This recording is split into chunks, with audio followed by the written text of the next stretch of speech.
Les Français ont toujours l'impression que les prix augmentent, et de plus en plus rapidement. Les chiffres de l'INSEE montrent le contraire. Sur les 10 dernières années, ils ont beaucoup moins progressé que sur les 10 années précédentes, selon un rapport de 1 à 2. D'où vient alors ce ressenti des Français? Premier constat, ce n'est pas du côté de l'alimentaire qu'il faut chercher les foyers d'inflation. Plutôt que de partir de l'évolution globale des prix de l'alimentaire, les comparaisons sont faites en tenant compte du temps de travail nécessaire pour faire l'acquisition du produit pour une personne payée au SMIC. La baguette de pain coûtait 83 centimes en moyenne il y a 10 ans, contre 88 centimes aujourd'hui.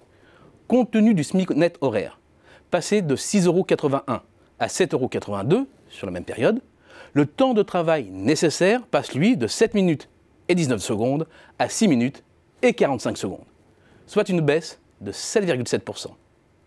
En reproduisant ce même type de calcul avec un ensemble de produits emblématiques de notre alimentation courante, du sucre en morceaux, en passant par l'huile, du tournesol, jusqu'au kilo de beefsteak dans la bavette, les baisses dominent et les hausses sont limitées.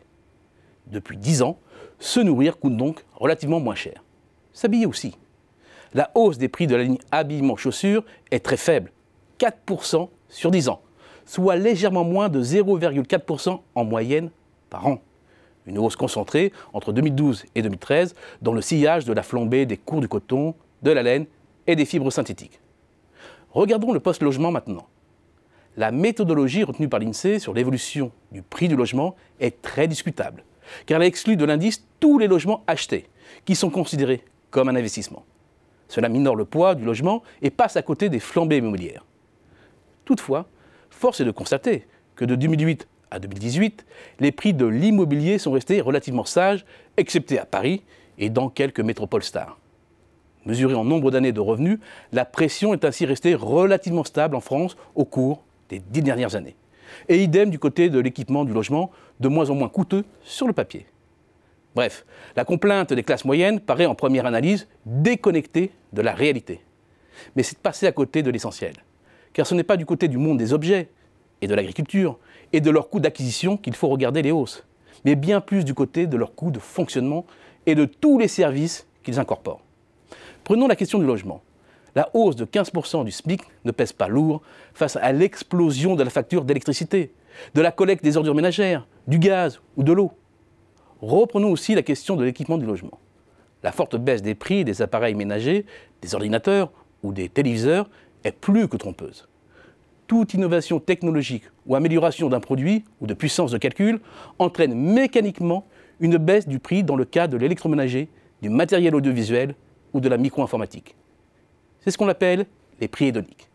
Sauf que cette montée en performance n'est pas choisie par le consommateur et qu'elle déclasse de plus en plus rapidement le matériel.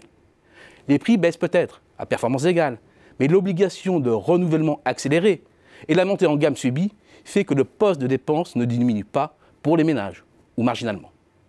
Prenons enfin la mobilité, qui pour beaucoup reste liée exclusivement à l'automobile. Comme pour le logement, ce n'est pas le prix à l'acquisition qui s'envole que celui de son fonctionnement. Hausse de 23 % de l'assurance auto sur la période, du prix du contrôle technique qui en devenant plus sévère occasionne plus de réparations dont le coût a flambé. Le prix d'une heure de manœuvre s'est envolé de 34 % sur les 10 dernières années. Finalement, ce n'est pas le prix du gazole qui a le plus pesé. Le plein de 50 litres, compte tenu de l'évolution du SMIC horaire, coûte aujourd'hui légèrement moins cher en temps de travail qu'en 2008. Bref, ce qui étouffe le pouvoir d'achat des Français, ce n'est pas le prix des objets, mais de tous les services qu'ils embarquent et des astreintes attenantes à leur possession, vécues comme des dépenses contraintes.